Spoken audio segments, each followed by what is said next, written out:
Hey guys, welcome to week 5 of Afternoon Adventures. We have some exciting adventures for you this week, and I am really pumped up to go to some new places with you to learn some new things. All this week's adventures are sponsored by Prodigy Learning Center here in College Station. They're an educational, dual language childcare center seeking to provide a nurturing and engaging environment for children ages 6 weeks to 12 years old. Check them out on Facebook at Prodigy Learning Center. All right, it's time to go on another afternoon adventure. Hi, my name is Megan McMullen, and today with my assistant, I'm going to be teaching you about snakes. So before we get started learning about the snake that I have in my hand, we're going to talk about snakes in the state of Texas. So there are almost 70 different species of snake in the state of Texas. Bet you didn't know that. How many do you think are venomous? There are actually 3 different kinds of venomous snake in the state of Texas. So we have rattlesnakes, coral snakes, and copperheads. Copperheads are probably the ones you're the most familiar with. They're the ones that are that copper color that have the little Hershey kiss pattern on their sides. Okay, so we're going to talk about snakes, why they're important, even venomous snakes. So why do you think snakes are important in their habitat or in nature? What do you think, Audrey? I don't know. So snakes are important for a couple different reasons. First off, what do snakes eat? Do they eat plants or meat? They eat meat. Okay. Snakes are carnivores. So animals that eat plants are herbivores. Animals that eat meat and plants are omnivores, like us. And then snakes and animals like snakes are carnivores. So they eat only meat. So when you think about snakes and what they eat, we are looking at stuff that's smaller than them, right? So because snakes don't have hands, no hands, they don't have the ability to cut up into smaller pieces what they eat. So they have to eat whatever they can fit in their mouth. So depending on the size of the snake and the kind of snake, some snakes are really small and they live in the dirt and they eat things like bugs. And some snakes eat things like rabbits. So it depends on the kind of snake you're looking at. So most snakes that are medium size eat things like mice, rats, frogs, things like that. So why would we care if a snake is eating mice? What do you think? Mice are important, especially because they can damage crops and carry disease. So we usually think of mice as a pest species and something we want to not have around. Now as pets is something different, but in nature, usually we don't want mice. So we don't want mice if we live on a farm because they can get into our food for our animals. They also can destroy crops, so they're a bad thing. So they are a pest species, and snakes can take care of that pest problem. So they serve as a predator, so something that eats something else. So they are predators of mice and things like that. They also serve as prey. So that means that stuff eats snakes. So what do you think eats snakes?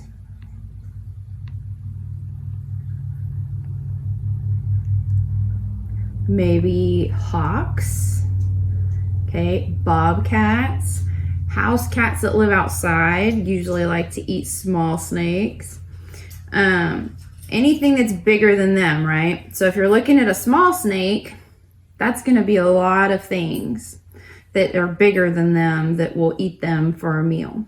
Okay, so they're important in nature and in the environment because they serve to eat things that we think of as pests like mice, but they also serve as food for other animals. So they're important on both ways.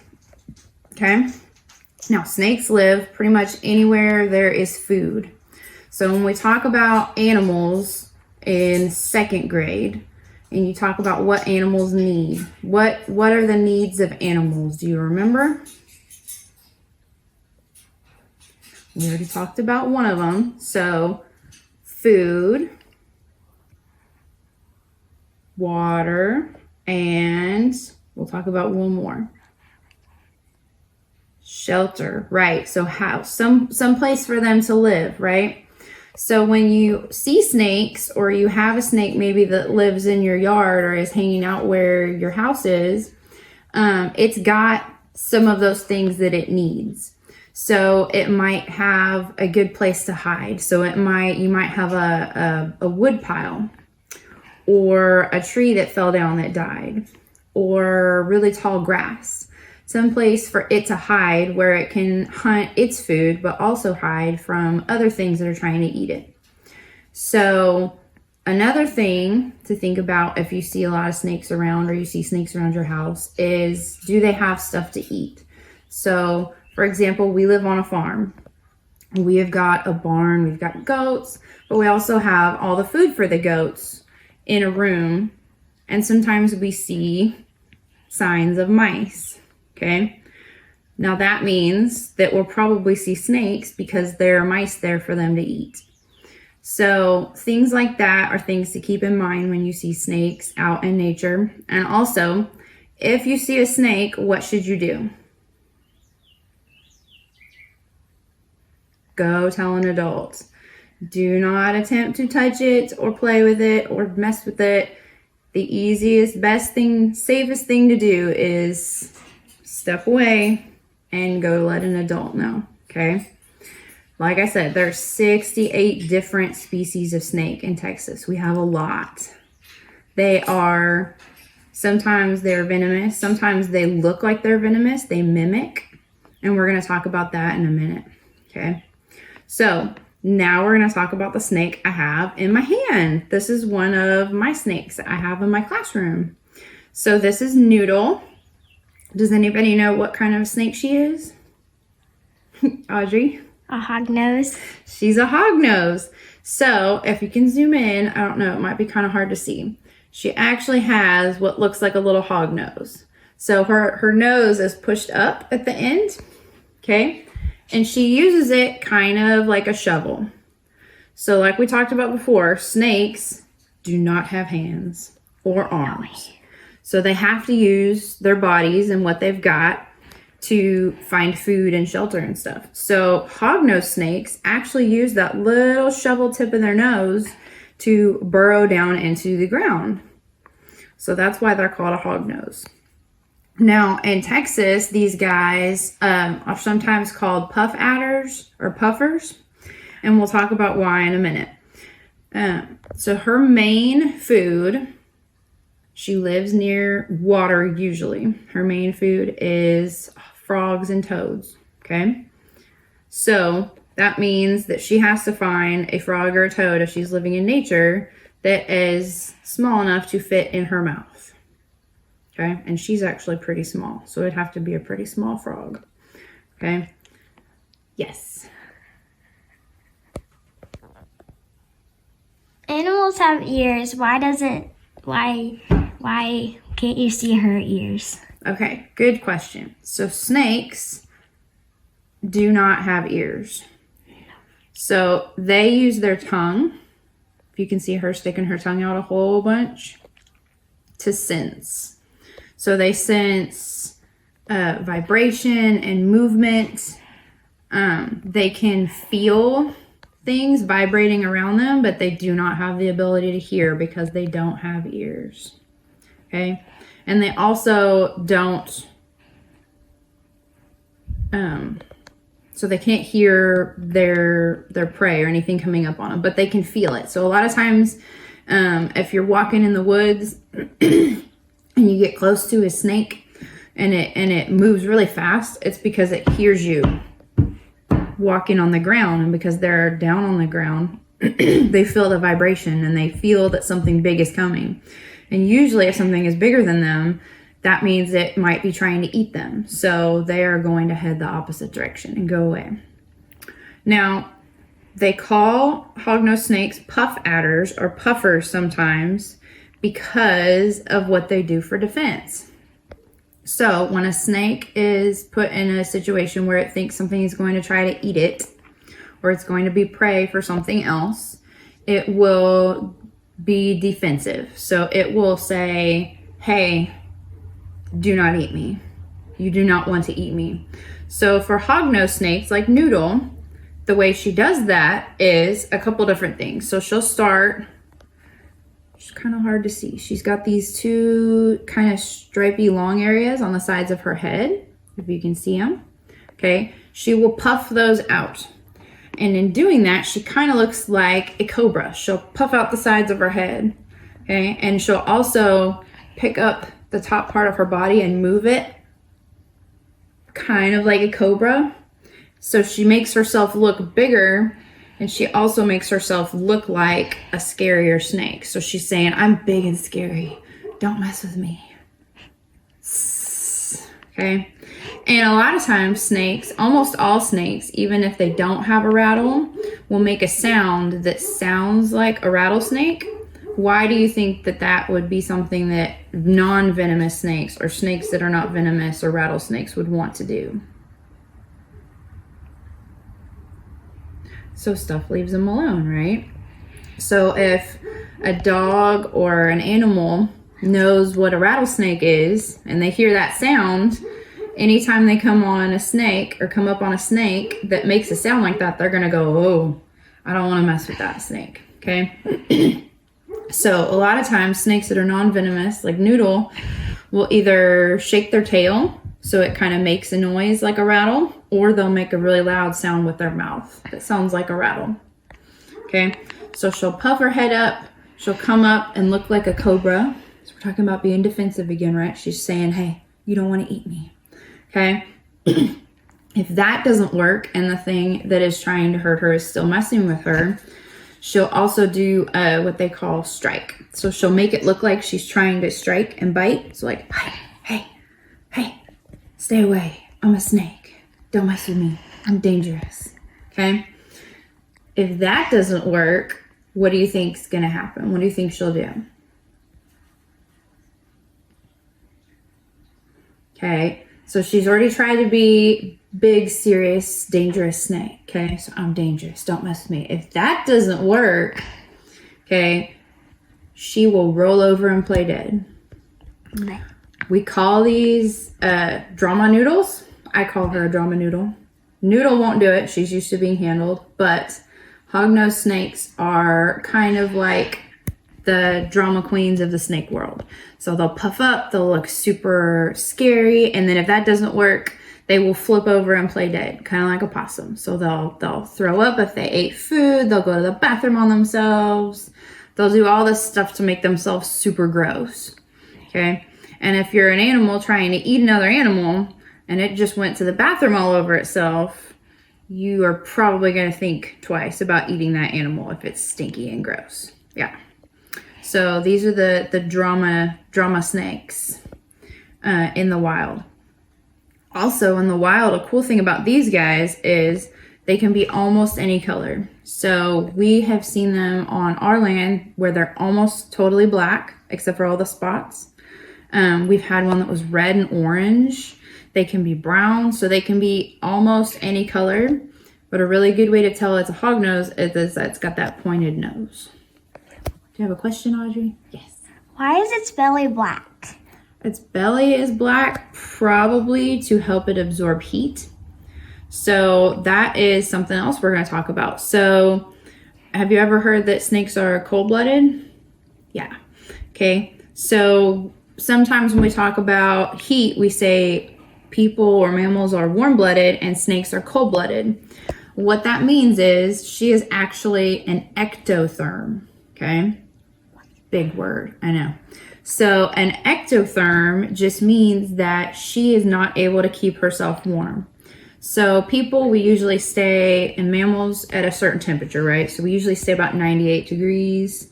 So, we know when we're having a fever, it gets over 100. If it gets cooler than that, you don't feel good. So snakes can't do that. So they have to use their environment to regulate their temperature or change their temperature. So if they get cold, they have to go find a sunny place to warm up so they can use the air around them, the ground. A lot of times when it's warmer like it is now in Texas, you'll see them on the road. And that's because the road gets really warm, right? Especially if it's the black asphalt. So they'll be able to go out there and warm up a little bit. And they actually need to be warmer after they've eaten to digest their food. Do you know how often snakes eat? Usually about once a week, depending on the snake. So think about that. So we eat probably 3 meals a day and some snacks, depending on how old you are and how hungry. So most of us eat pretty regularly, right? So every couple of hours. Well, snakes eat 1 meal a week, okay?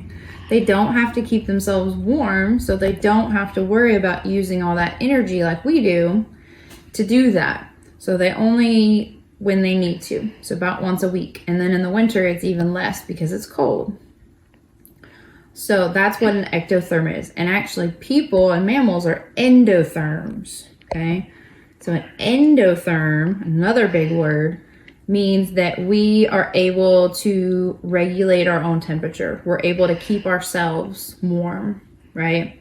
So sometimes we get too cold or too hot, we can change our clothes, but for the most part, our body keeps us at a set temperature. So that is the difference between ectotherm and endotherm, and some information about Noodle. Are there any other questions about Noodle before I put her up and get my next snake out? No? All right. I'm going to step out for a second. I have to wash my hands before I get my next snake out, but I will be right back. All right, so we're back with our next snake. This is Oberon. He is a desert king snake. He is a little bit bigger than Noodle. So desert king snakes can grow to be usually about 3 to 4 feet long, so about as tall as a 3rd grader. Noodle is a little bit shorter, so she will only get to about 2 to 3 feet. So that's why she looks smaller. So she's gonna stay smaller, and he is definitely gonna be longer. I had to wash my hands in between, and I'm gonna tell you why. So king snakes are a type of snake that eat, let's see, we'll review from the first video. Meat or plants? Meat, that's right. So they are carnivores, okay?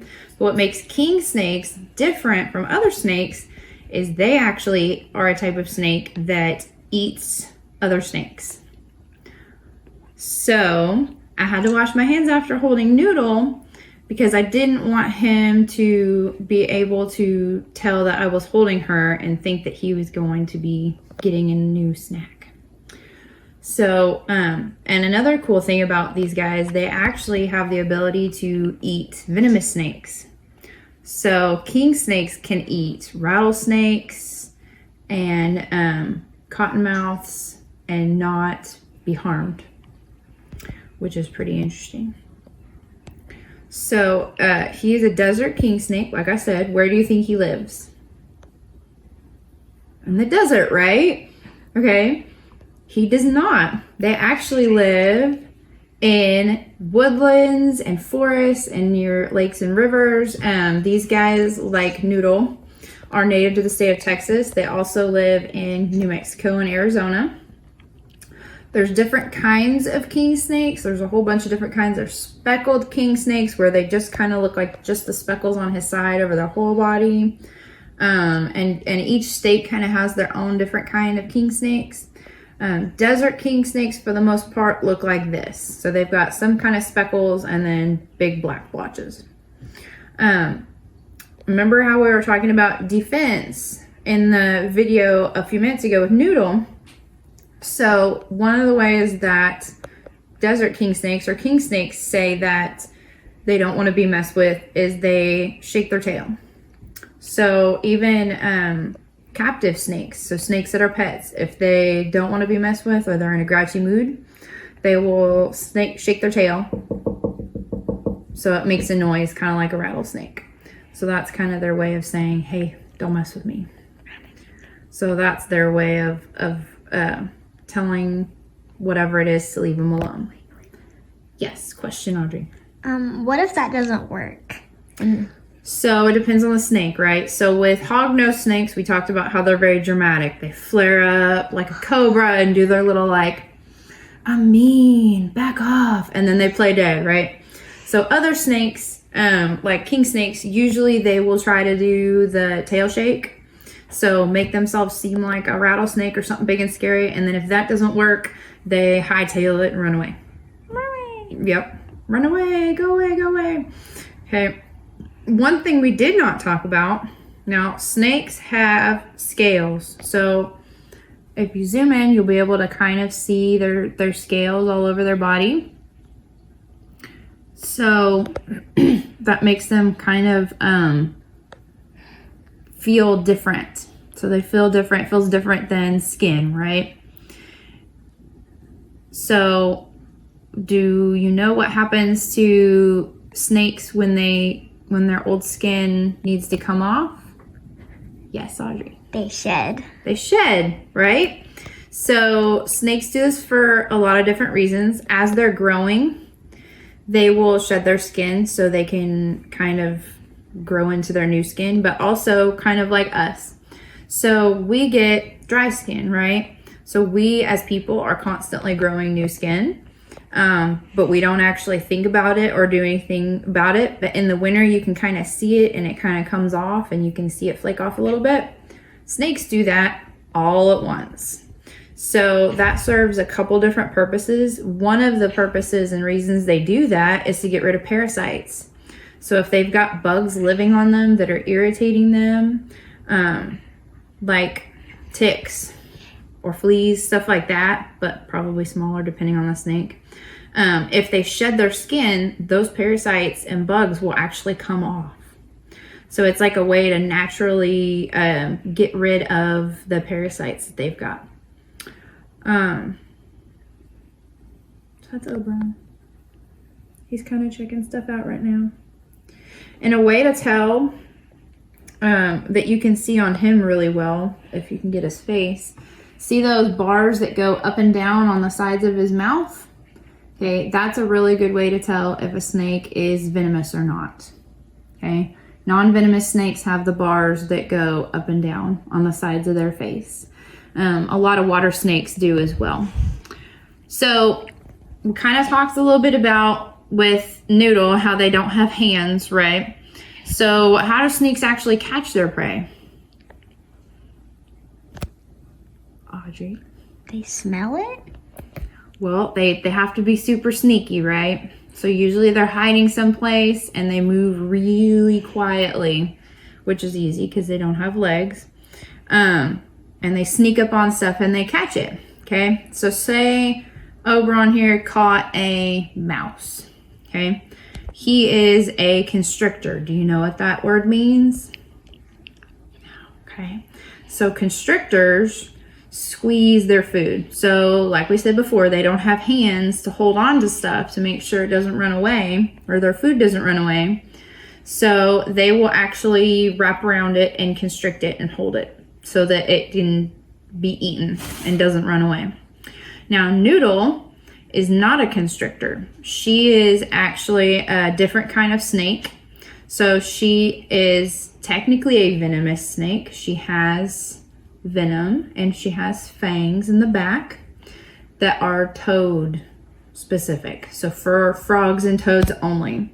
So if you ever caught a frog or a toad and it puffs up really big because it doesn't want to be messed with, right? So frogs and toads, when they don't want to be messed with and they need to be defensive, they'll puff up really big and usually they'll pee on themselves.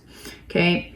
The way that hognose deal with this, because they eat those, is they've got venom in these teeny tiny little teeth in the back, tiny little fangs, and they inject that into the frog, and it makes the frog calm down so that they stop puffing up so that they can actually eat them.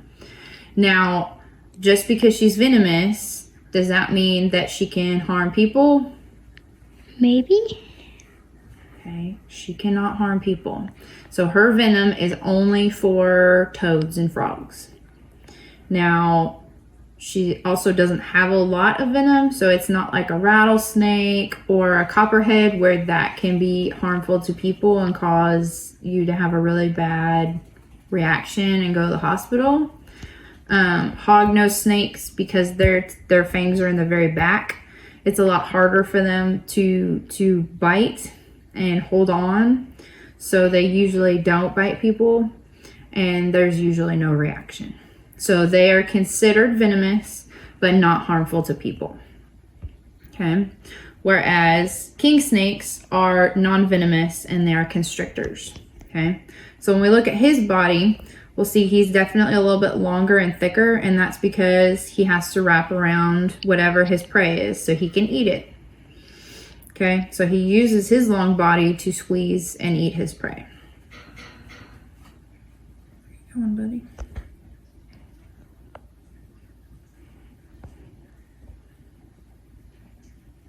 Any other questions about Oberon before we move on?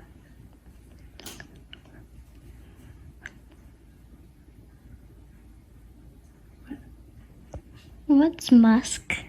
Oh, so another thing snakes can do when they do not want to be messed with and to make themselves stinky, kind of like we talked about with Noodle, is musk.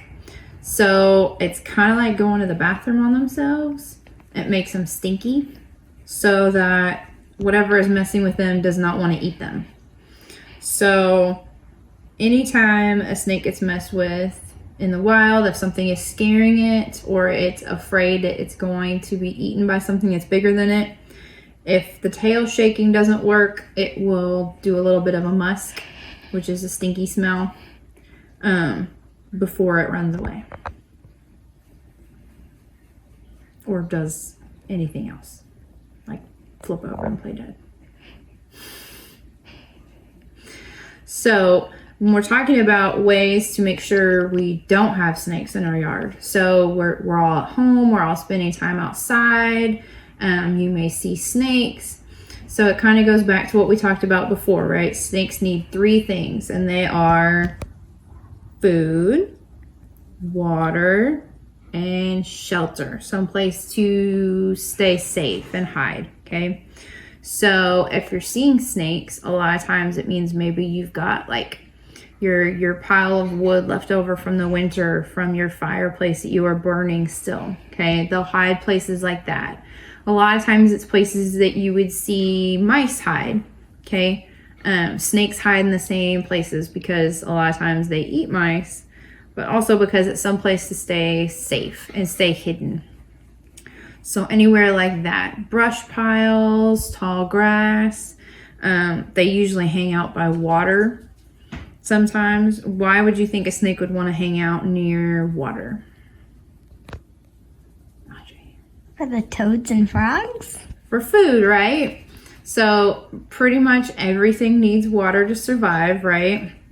So if you hang out near the water, at some point something will show up that needs a drink of water. And if you are a snake, then you're hoping you can eat whatever that is, right? So Noodle eats toads. Hognose snakes eat toads and frogs, which usually hang out near water. So if she hangs out near the water, that means that she's going to be able to catch her dinner. So we see a lot of hognose snakes on our property just because we've got a pond and it has a whole bunch of frogs that live in it. But we usually don't see king snakes on our property because they usually live in different areas. But they are native to the state of Texas. What does native mean? It means that it is natural part of the habitat. So these snakes belong in the ecosystem. So when we talk about native and non-native, so if you've ever heard of the pythons in Florida and the stuff that gets released, those are non-native. And the problem with that is if something is non-native and not from there, it can sometimes take over and hurt the environment. So sometimes there isn't anything there for them to eat, which can be bad. But also times there's things there that don't eat whatever that animal is. So that's why it's really important to not release animals that are pets into your backyard or other places like that, because it could be really bad for the environment. But these guys are native to Texas, which means they live kind of just everywhere in Texas. And they were not released by somebody. They live here on their own, naturally. Let's see. Any other questions about snakes? So we can talk about snake anatomy a little bit. So up here we've got their head. So this is Oberon's head with his eyes and his tongue, which is doing a whole bunch of sensing going on. And then we've got his body. And if you'll see if he'll breathe. Yeah. So if you look really closely kind of on the sides, you can see him breathing.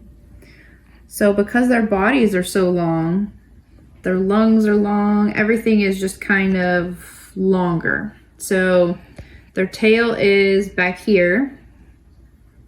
That little bit right there is the tail, and the whole rest of him is his body. And then, like we talked about before, they can't eat anything that is bigger than their head, right? So usually what happens is, where are you going?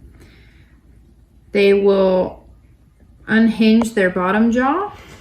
So our jaw is attached, right here. So I can go like this, and open really wide, but I can't open super, super wide, right? But I have hands, I can cut up my food. It's not usually a big deal. Usually I'm not gnawing on something that's bigger than my face.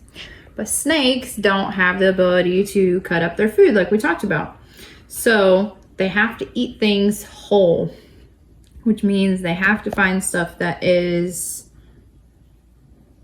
big but still small, so it doesn't take up too much space. So they're able to eat it, because if they can't eat it, then they have to pretty much spit it back out and start all over again. So they're able to kind of unhinge their bottom jaw so that they open their mouth really wide and get as much space as possible so that they can get slightly bigger prey in there. Now, can snakes bite you? So anything with a mouth can bite, right? But when we look at Oberon's face, okay, he's the bigger snake, so we're gonna look at his a little bit close up. His face is about the size of my fingernail, right? So when we think about it, if he's got any teeth in there, they're going to be smaller than my fingernail, right? Because they have to fit inside his mouth, okay? So they only want to put things in their mouth that they can eat. It's a big pain to try and get things back up. It uses a lot of energy. So snakes don't usually bite things that are bigger than them just because they wouldn't be able to eat it, right? So if he bit me in the finger, he would not be able to like eat my finger. He can't chop it off. He doesn't have big teeth for chewing. He's just got little tiny teeth that kind of help him move his food back into his body, and that's it. So they have to pick things that are smaller that they can actually fit and swallow whole and then digest. Any other questions about Oberon? All right. See you next time. Say bye. Bye.